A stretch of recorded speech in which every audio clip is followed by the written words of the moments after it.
Welcome વિદ્યાર્થી મિત્રો, હું રમેશ વાગડિયા આજના લેક્ચરમાં આપ સૌનું સ્વાગત કરું છું. આ લેક્ચર આપણે જે ચેપ્ટરનો અભ્યાસ કરી રહ્યા છીએ એ ચેપ્ટરના એક ટોપિક તરીકે, એટલે કે આપણે જે અંતઃસ્ત્રાવી તંત્રનો, માનવના અંતઃસ્ત્રાવી તંત્રનો અભ્યાસ કરી રહ્યા છીએ એના એક ભાગ તરીકે આપણે અંતઃસ્ત્રાવી ગ્રંથિ તરીકે પ્રજનન ગ્રંથિનો અભ્યાસ આજના પર્ટિક્યુલર લેક્ચરની અંદર કરવાના છીએ. અંતઃસ્ત્રાવી તંત્રના અભ્યાસમાં આગળના ઘણા બધા લેક્ચરોની અંદર આપણે વિવિધ ગ્રંથિઓ વિશે અભ્યાસ કરી ગયા છીએ. જેમ કે એક વખત યાદ કરી લઈએ આપણે, તો સૌથી પહેલાં આપણે અંતઃસ્ત્રાવી તંત્રની, માનવ અંતઃસ્ત્રાવી તંત્રની શરૂઆત કરી ત્યારે સૌથી પહેલાં આપણે હાઇપોથેલેમસ વિશે વાત કરી. બીજા નંબર પર આપણે પિટ્યુટરી ગ્રંથિ વિશે વાત કરી. એનાથી નીચે ત્રીજા નંબર પર આપણે પિનિયલ ગ્રંથિની વાત કરી. ત્યારબાદ આપણે થાઇરોઇડની વાત કરી. ત્યારબાદ પેરાથાઇરોઇડની વાત કરી. ત્યારબાદ થાઇમસની વાત કરી. થાઇમસ પછી આપણે સ્વાદુપિંડની વાત કરી, એડ્રિનલ ગ્રંથિની વાત કરી. તો હવે વધેલી જે અભ્યાસ કરવામાં બાકી રહેતી જે ગ્રંથિઓ છે એ ગ્રંથિઓ છે એ પ્રજનન ગ્રંથિઓ છે. બરાબર. તો આજના લેક્ચરમાં આપણે પ્રજનન ગ્રંથિનો અભ્યાસ કરવાના છીએ. પ્રજનન ગ્રંથિનું શરીરમાં સ્થાન ક્યાં છે, પ્રજનન ગ્રંથિની અંદરથી કયા પ્રકારના અંતઃસ્ત્રાવોનો સ્ત્રાવ થાય છે, એ અંતઃસ્ત્રાવો કયા પ્રકારનું કાર્ય કરે છે, શરીરમાં કયા પ્રકારની અસરો દર્શાવે છે, આ તમામ બાબતો સંદર્ભ આપણે આજના લેક્ચરમાં વાત કરવાના છીએ. ચલો આપણે આપણી વાતને આગળ લઈ જઈએ, લેક્ચરને આગળ વધારીએ. તો આપણે જ્યારે પ્રજનન ગ્રંથિઓની વાત કરતા હોય, આપણે બીજી એક વાત સાથે સાથે આપણે જ્યારે પીડીએફ છે એ પીડીએફને રેફરન્સ તરીકે લેતા જઈએ અને લેક્ચરને આગળ વધારીએ. તો જ્યારે પ્રજનન ગ્રંથિઓની વાત કરતા હોય તો આપણે એમ કહી શકીએ કે ભાઈ માનવોની અંદર બે પ્રકારની પ્રજનન ગ્રંથિઓ છે એ જોવા મળતી હોય છે.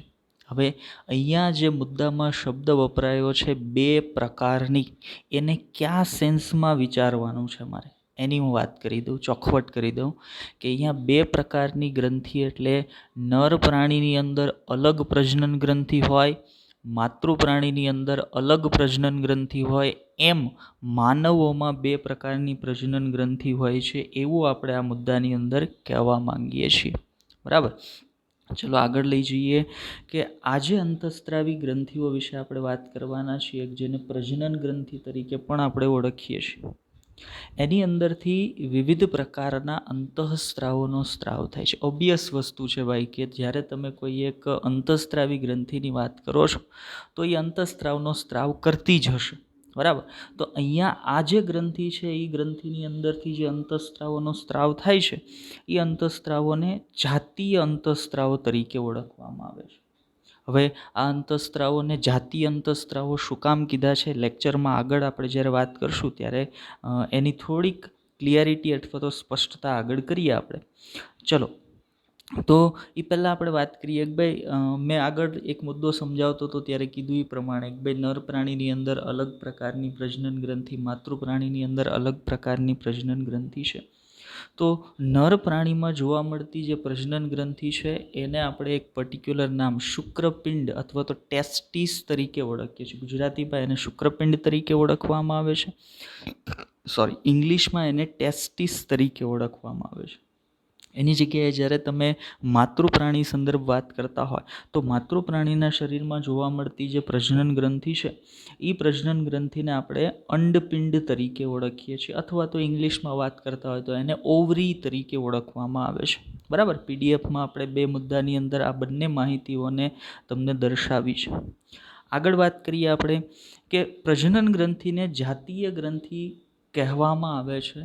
એનું કારણ જો આગળના મુદ્દામાં આપણે લખ્યું હતું કે એની અંદરથી સ્ત્રવતા અંતઃસ્ત્રાવો છે એને જાતીય અંતઃસ્ત્રાવો કહેવાય છે. શું કામ એને જાતીય અંતઃસ્ત્રાવો કહેવાય છે? બીજું, આ ગ્રંથિને જાતીય ગ્રંથિ તરીકે પણ ઓળખવામાં આવે છે. શું કામ? આ બંને બાબતોની સ્પષ્ટતા આ મુદ્દામાં કરીએ કે આ ગ્રંથિની અંદરથી સ્ત્રવતા જે અંતઃસ્ત્રાવો છે આ અંતઃસ્ત્રાવો માનવની અંદર જાતીય લક્ષણો નક્કી કરે છે, જાતીય લક્ષણો સ્થાપિત કરે છે, એને નક્કી કરે છે. બરાબર. અને જાતીય લક્ષણો એટલે કયા પ્રકારના જાતીય લક્ષણો? અહીંયા જાતીય લક્ષણો એટલે આપણે અટકની ને જાતિની ને એની વાત નથી કરતા. જાતીય લક્ષણો તરીકે બે જ બાબતના જાતીય લક્ષણો અહીંયા મારા મગજમાં હોવા જોઈએ. કયા બે પ્રકારના જાતીય લક્ષણો? તો પહેલું જાતીય લક્ષણ સજીવ અથવા માનવ કાં તો નર જાતીય હોઈ શકે અથવા માનવ માતૃજાતીય હોઈ શકે. તો આ બે પ્રકારના જે જાતીય લક્ષણો છે એ આ અંતઃસ્ત્રાવ અથવા આ અંતઃસ્ત્રાવી ગ્રંથિ દ્વારા નક્કી થતા હોવાથી આ ગ્રંથિને જાતીય ગ્રંથિ અને એના અંતઃસ્ત્રાવોને જાતીય અંતઃસ્ત્રાવો તરીકે ઓળખવામાં આવે છે. બરાબર. તો વાત મને અહીંયા ક્લિયર થવી જોઈએ. ચાલો આપણે આગળ વધીએ લેક્ચરની અંદર. તો હવે પછી આપણે જે આગળ વાત કરી એ પ્રમાણે બે નરની અંદર જોવા મળતી પ્રજનન ગ્રંથિ અલગ છે, માદાની અંદર જોવા મળતી પ્રજનન ગ્રંથિ અલગ છે. તો અહીંયા આપણે એક કોમન ગ્રંથિ તરીકે એનો અભ્યાસ નહીં કરી શકીએ. આપણે બેયને અલગ અલગ ભણવી પડશે કે ભાઈ નરની અંદર જોવા મળતી પ્રજનન ગ્રંથિ તરીકે અલગ એક ગ્રંથિને ભણશું, માદાની અંદર જોવા મળતી પ્રજનન ગ્રંથિને અલગ એક ગ્રંથિ તરીકે ભણશું. આજના લેક્ચરમાં આપણે શરૂઆત કરવાની છે પ્રજનન ગ્રંથિમાં નર પ્રજનન ગ્રંથિથી, જ્યાં નર પ્રજનન ગ્રંથિને આપણે બીજા કયા નામથી ઓળખીએ છીએ? તો ભાઈ નર પ્રજનન ગ્રંથિને આપણે શુક્રપિંડ તરીકે પણ ઓળખીએ છીએ. સાથે સાથે આપણે એવું પણ કહી શકીએ કે શુક્રપિંડને નર જાતીય ગ્રંથિ તરીકે પણ ઓળખવામાં આવે, કારણ શુક્રપિંડની અંદરથી સ્ત્રવતા જે અંતઃસ્ત્રાવો છે, કયા અંતઃસ્ત્રાવો છે લેક્ચરમાં આગળ વાત આવશે. તો શુક્રપિંડની અંદરથી સ્ત્રવતા જે અંતઃસ્ત્રાવો છે એ માનવમાં નર જાતીય લક્ષણોને સ્થાપિત કરે છે. એટલા માટે આ ગ્રંથિને આપણે નર જાતીય ગ્રંથિ તરીકે પણ ઓળખીએ છીએ. આગળ વાતને લઈ જઈએ તો નર પ્રાણીમાં શુક્રપિંડ કેટલી સંખ્યામાં આવેલા છે એના સંદર્ભ વાત કરીએ તો આપણે એવું કહી શકીએ કે નર પ્રાણીની અંદર એક જોડ શુક્રપિંડ આવેલા હોય. સંખ્યા સંદર્ભે વાત કરતા હોય તો એમ કહી શકીએ બે શુક્રપિંડ આવેલા છે. જોડમાં વાત કરતા હોય તો એમ કહી શકીએ કે એક જોડ શુક્રપિંડની નર પ્રાણીના શરીરની અંદર આવેલી હોય છે.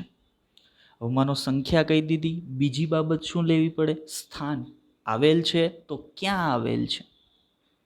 તો સ્થાન દર્શાવવા માટે આપણે વાત કરીએ કે નર પ્રાણીની અંદર એક જોડ શુક્રપિંડ ઉદર પ્રદેશની બહારની બાજુએ.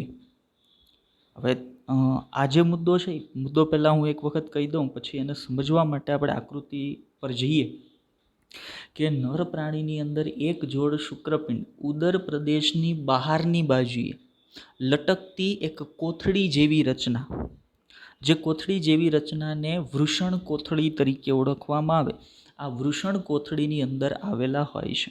હવે આ વસ્તુને સમજવા માટે અથવા તો આ સ્થાનને સમજવા માટે આપણે આકૃતિ પર જઈએ તો પીડીએફમાં તમારી સામે એક આકૃતિ છે જેની અંદર માત્ર આપણે બે જ નામ નિદર્શન કર્યા છે. એક શુક્રપિંડ જે ગોળાકાર રચના તમને દેખાય છે એ, અને બીજું અધિવૃષણ કોથળી લખેલું છે, ત્યાં અધિવૃષણ નહીં આવે, ત્યાં માત્ર વૃષણ કોથળી આવશે, એટલો સુધારો કરી લેજો. એ જે ગોળાકાર રચના જે કોથળી જેવી રચનામાં દેખાય છે એ કોથળી જેવી રચનાને વૃષણ કોથળી તરીકે ઓળખવામાં આવશે. અને આ વૃષણ કોથળી ક્યાં આવેલી હશે? ઉદર પ્રદેશની બહારની બાજુએ લટકતી થેલી જેવી રચના છે, એને જ આપણે વૃષણ કોથળી કહીએ છીએ. અને એની અંદર જ શુક્રપિંડ છે એ આવેલા હોય છે. જો અહીંયા લખાણની અંદર પણ આપણે એની વાત કરી છે, આકૃતિની અંદર આપણે હજી માર્ક કરીને વ્યવસ્થિત જોવું હોય તો પણ આપણે તમને બતાવીએ કે હું આ જે કોથળી જેવી રચના છે એની વાત કરું છું. અહીંયાથી આ જે ભાગ છે એની હું વાત કરું છું, જેની અંદર આ શુક્રપિંડ જેની અંદર આવેલ છે. અહીંયા શુક્રપિંડ છે અને આ જે છે એ કોથળી જેવી રચના છે. જે કોથળી જેવી રચનાને આપણે અધિવૃષણ કોથળી કહીએ છીએ. અહીંયાથી આપણે માર્ક કરવાનું શરૂ કરીએ તો અધિવૃષણ કોથળી એટલે ક્યાં આવેલી રચના? તો અધિવૃષણ કોથળી એટલે આ જે રચના છે આને અધિવૃષણ કોથળી તરીકે વૃષણ કોથળી તરીકે અધિવૃષણ નહીં, વૃષણ કોથળી તરીકે ઓળખવામાં આવે છે. ચાલ, તો હવે આપણે બે બાબતો સ્પષ્ટ કરી કે નર પ્રાણીની અંદર શુક્રપિંડ હશે, કેટલા હશે અને ક્યાં આવેલા હશે. ચલો આગળ માહિતી જોઈએ. તો ત્યાર પછી આપણે અહીંયા વાત કરવાની થાય કે શુક્રપિંડની આંતરિક રચના કયા પ્રકારની હશે. બરાબર. હવે આંતરિક રચનાનો અહીંયા આપણે બહુ ડિટેલમાં અભ્યાસ નથી કરવાના. આગળ આપણે ક્યાંક પ્રજનન તંત્ર ભણવાનું આવશે, ત્યારે એ પ્રજનન તંત્ર ભણશું ત્યારે વધારે ડિટેલમાં એનો અભ્યાસ કરશું. અહીંયા માત્ર જરૂરિયાત પૂરતી જે માહિતી છે એટલા જ મેં લીધી છે વિડીયોની અંદર, તો અહીંયા આપણે એટલી જ માહિતી વિશે વાત કરશું. શુક્રપિંડની અંતસ્થ રચના અથવા આંતરિક રચનાનો અભ્યાસ કરવા માટે પહેલાં શુક્રપિંડની બાહ્યાકાર રચના છે એનો એકાદ મુદ્દામાં આપણે જોઈ લઈએ કે કયા પ્રકારની હશે.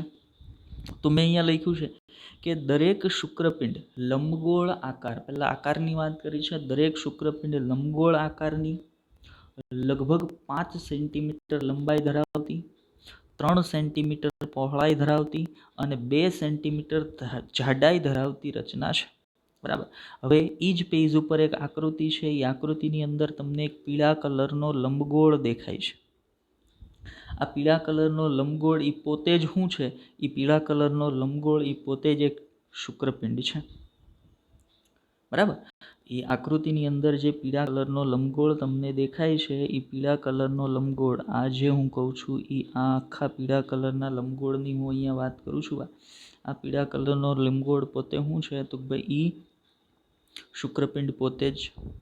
હવે શુક્રપિંડની આંતરિક રચનાના અભ્યાસ પર જઈએ તો શુક્રપિંડ છે એ બહારની બાજુએથી એક સંયોજક પેશીના આવરણથી ઢંકાયેલું હોય છે અથવા રક્ષાયેલું હોય છે. એ સંયોજક પેશીના આવરણની માહિતી આપણે અહીંયા તમને આપેલી છે. બરાબર. અહીંયા તમે પીળા રંગની જે બોર્ડર છે એ બોર્ડર ઉપરથી માર્ક કરીને મેં અહીંયા એક તમને નામ લખી દીધું છે. આ નામ લખ્યું છે મેં ટ્યુનિકા આલ્બુજિનિયા. તો એ ટ્યુનિકા આલ્બુજિનિયા એ શું છે? તો ટ્યુનિકા આલ્બુજિનિયા એક પ્રકારનું સંયોજક પેશીનું આવરણ છે.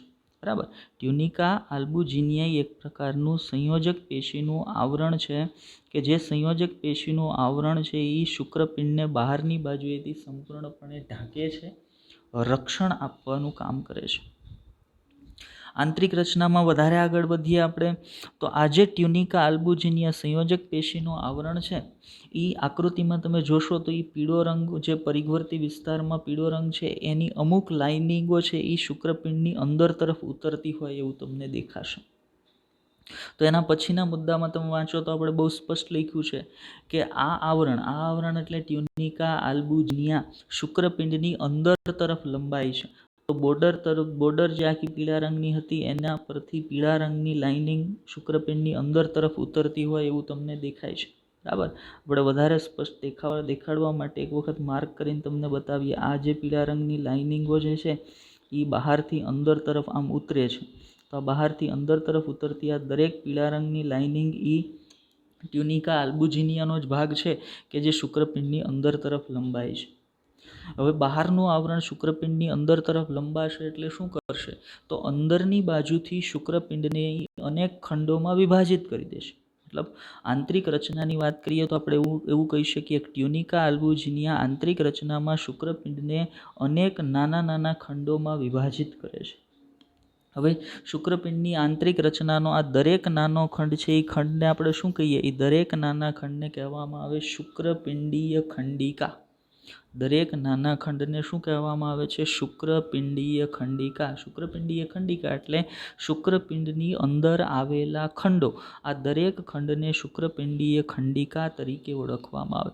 બીજી એક વસ્તુ મારે સંખ્યા સંદર્ભે યાદ રાખવાની કે દરેક શુક્રપિંડની અંદર, એક માનવની અંદર, એક નર પ્રાણીની અંદર કેટલા શુક્રપિંડ હશે? એક જોડ.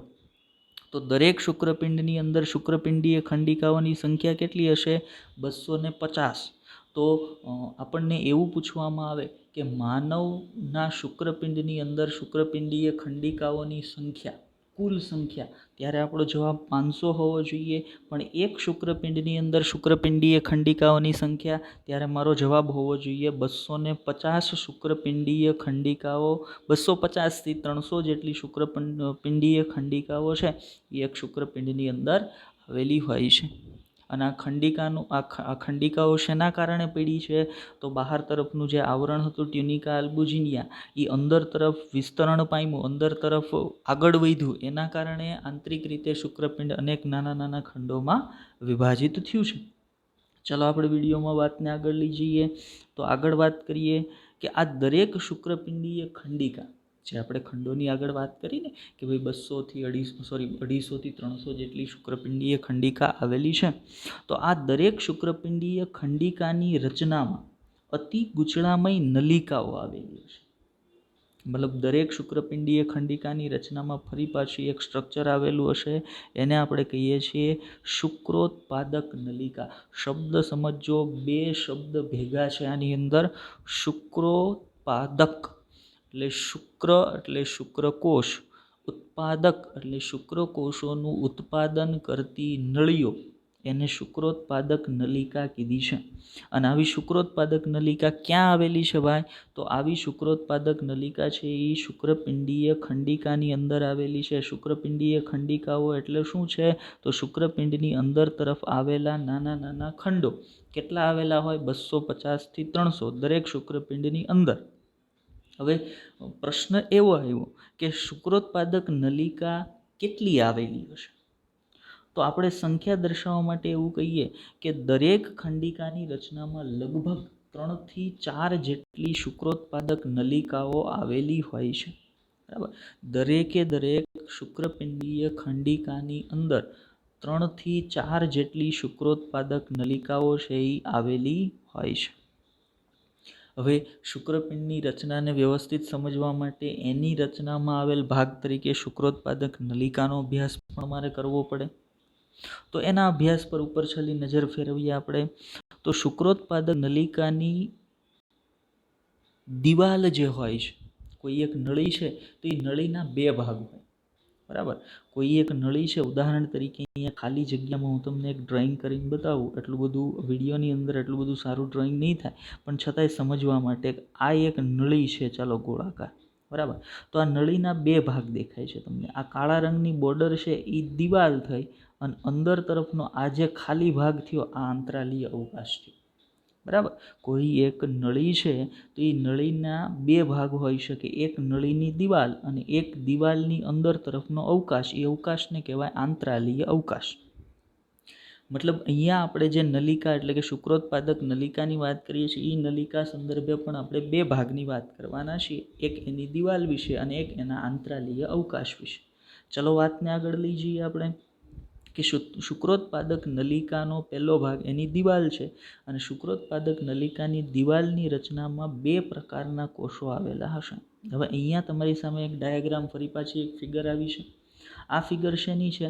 આ ફિગર શુક્રોત્પાદક નલિકાની દિવાલનો આડો છેદ છે. શુક્રોત્પાદક નલિકાનો આડો છેદ નથી, શુક્રોત્પાદક નલિકાની દિવાલનો આડો છેદ છે.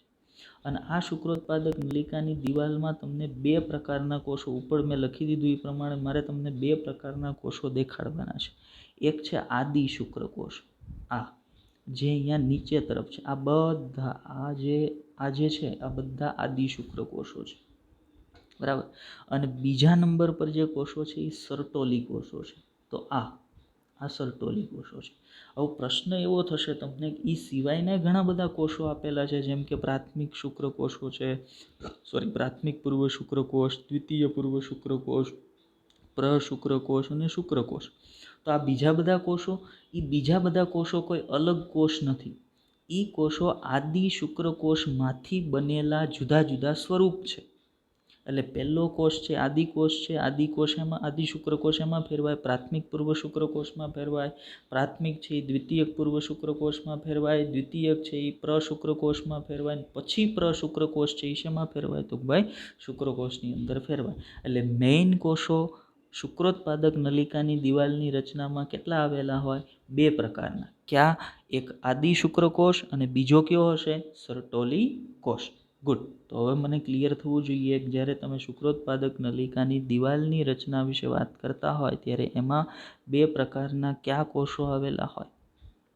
મેં શરૂઆત કરી ત્યારે એવું કીધું હતું કોઈ એક નળીનો અભ્યાસ તમે કરતા હોય તો નળીના 2 ભાગ વિશે તમારે વાત કરવી પડે. એક એની દિવાલ હોય અને બીજો દિવાલની અંદર તરફ આવેલો ખાલી અવકાશ. દિવાલની અંદર તરફ આવેલા ખાલી અવકાશને શું કહેવાય? તો ભાઈ આંતરાલીય અવકાશ, આંતર નલિકા અવકાશ અથવા આંતરાલીય અવકાશ તરીકે પણ તમે એને ઓળખી શકો.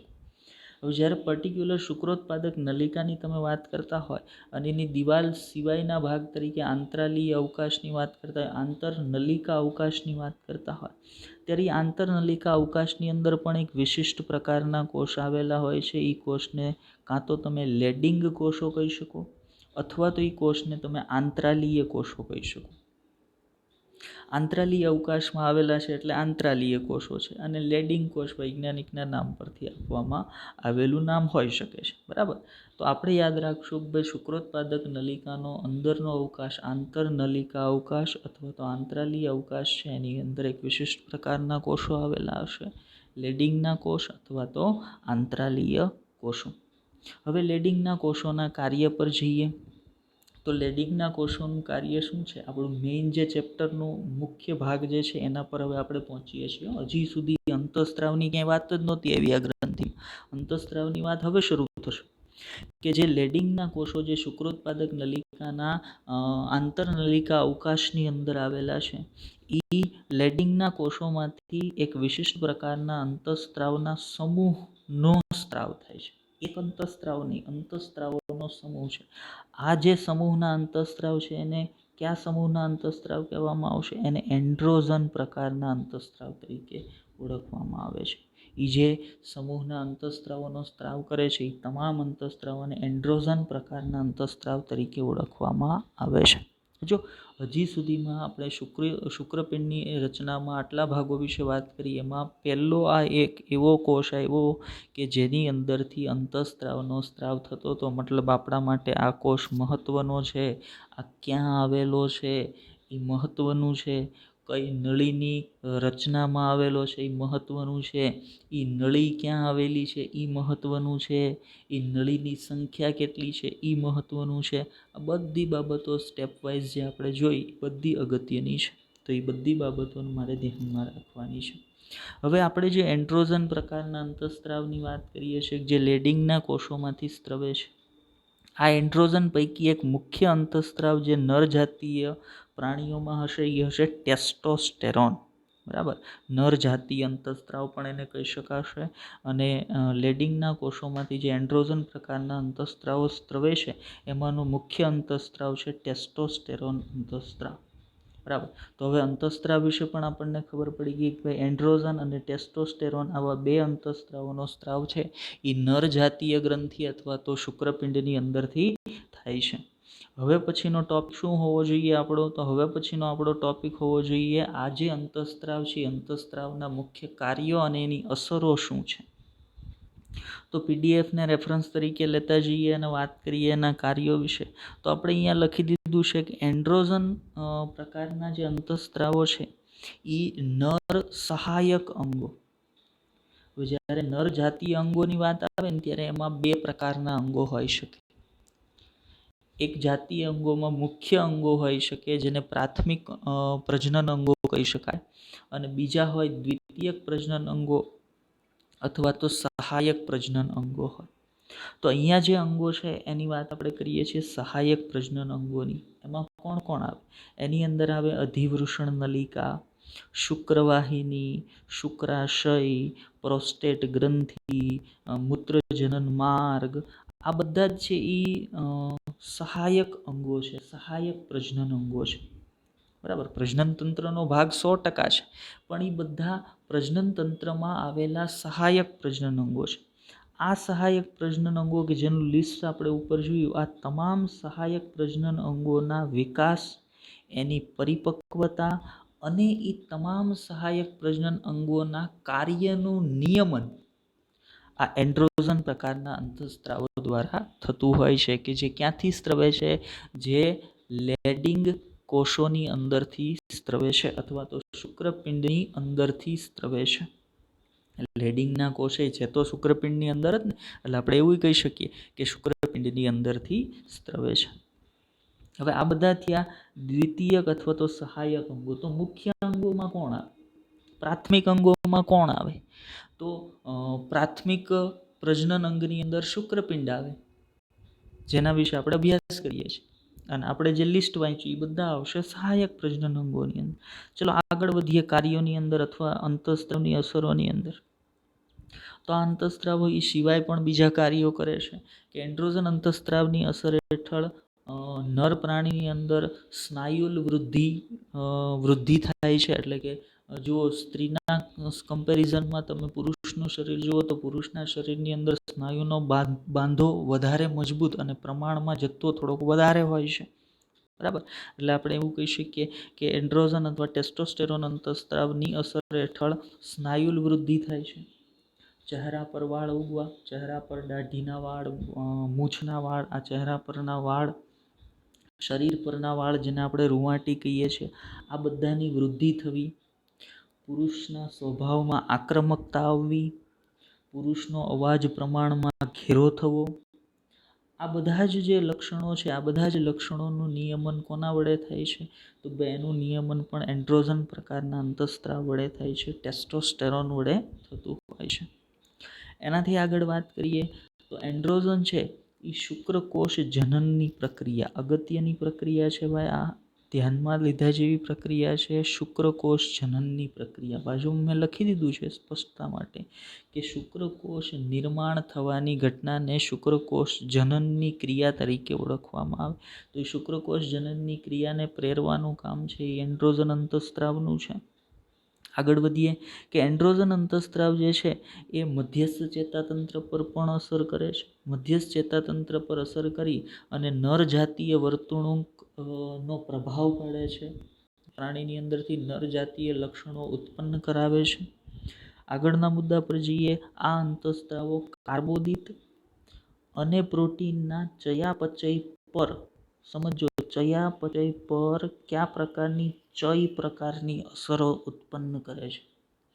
ચયાપચય એ બે પ્રક્રિયાઓથી બને છે, બરાબર. એમાં ચય પ્રક્રિયાઓ છે, અપચય પ્રક્રિયાઓ છે. ચય પ્રક્રિયાઓ છે એ સંશ્લેષણાત્મક પ્રક્રિયાઓ છે, અપચય પ્રક્રિયાઓ છે એ વિઘટનાત્મક પ્રક્રિયાઓ છે. તો આ અંતઃસ્ત્રાવ શું કરશે? સંશ્લેષણાત્મક પ્રક્રિયાઓ કરશે. કાર્બોદિતનું સંશ્લેષણ, પ્રોટીનનું સંશ્લેષણ, આ બધા જ પ્રકારની જે ચય ક્રિયાઓ છે એ ચય ક્રિયાઓને પ્રેરવાનું કામ કોનું છે? તો આ બધા જ પ્રકારની ચય ક્રિયાઓને પ્રેરવાનું કામ એન્ડ્રોજન અથવા ટેસ્ટોસ્ટેરોન અંતઃસ્ત્રાવનું હોય છે. ગુડ. તો આપણે આ લેક્ચરમાં આટલી વાત કરવાની હતી, બરાબર. ધ્યાનથી સાંભળજો. Best of luck.